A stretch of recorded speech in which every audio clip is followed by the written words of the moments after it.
నమస్తే అన్న. ఈరోజు 2024 ఎలక్షన్లలో మన కూటమి ప్రభుత్వం చంద్రబాబు నాయుడు ముఖ్యమంత్రి వర్యులు తర్వాత డిప్యూటీ సీఎం పవన్ కళ్యాణ్ గారు మేనిఫెస్టోలు పెట్టి ప్రజలందరినీ మోసం చేయడం జరిగింది.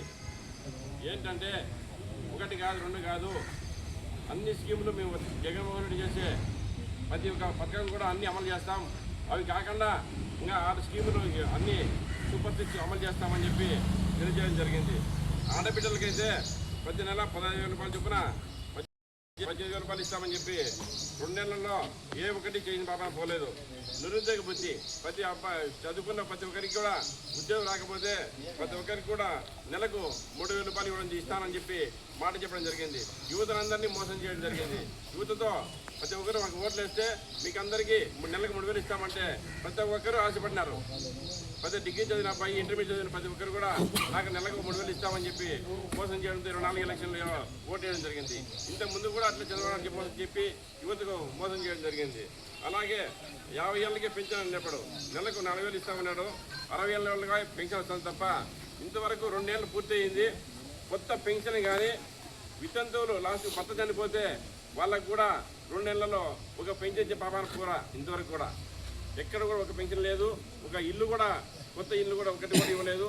మన ముఖ్యమంత్రి వైఎస్ జగన్మోహన్ రెడ్డి ఉన్నప్పుడు ఇల్లు కడితే ఆ ఇళ్ళకు కూడా ఇంతవరకు ఒక బిల్లు ఇచ్చిన పాపాను కూడా పోవడం లేదు.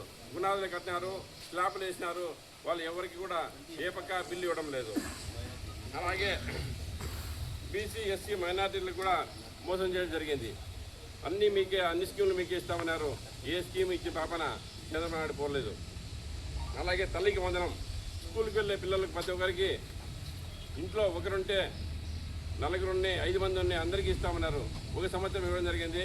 2 ఏళ్ళు పూర్తి అయితే 2 ఏళ్ళు ఇవ్వాలా. 2 ఏళ్ళు ఇక 1 సంవత్సరం ఇచ్చి ఇప్పుడు 3వ సంవత్సరం అయితే 3 సార్లు వేయాలా. 2 సార్లు వేస్తామంటారు కానీ స్కూల్ ఓపెన్ అయితే వేస్తారో లేదో మనం అందరూ కూడా చూడాలి, వెయిట్ చేయాల్సిన పరిస్థితి ఏర్పడతా ఉంది. ఫ్రీ బస్సు ఒకటి అమలు అవుతా ఉంది. మహిళలందరికీ ఉచితంగా అన్నాడు, అన్ని బస్సులు ఫ్రీ అన్నారు. కొన్ని బస్సులు మాత్రమే కేటాయించడం జరిగింది. అన్ని బస్సుల్లో ఫ్రీ లేదు. ఆ బస్సులు ఎక్కాలంటే పాపం మహిళలు చాలామంది ఇబ్బంది పడతా ఉన్నారు. ఇప్పుడు గంట సేపు వెయిట్ చేయాలా. బస్సు ఎక్కాలంటే కింద మీద పడి బస్సు ఎక్కితే సీట్లు ఉండవు, దానికోసం కొట్టుకుంటూ అన్ని బస్సుల్లో ఫ్రీగా పెడితే చాలా బాగుంటుందని తెలియజేసుకుంటున్నాం.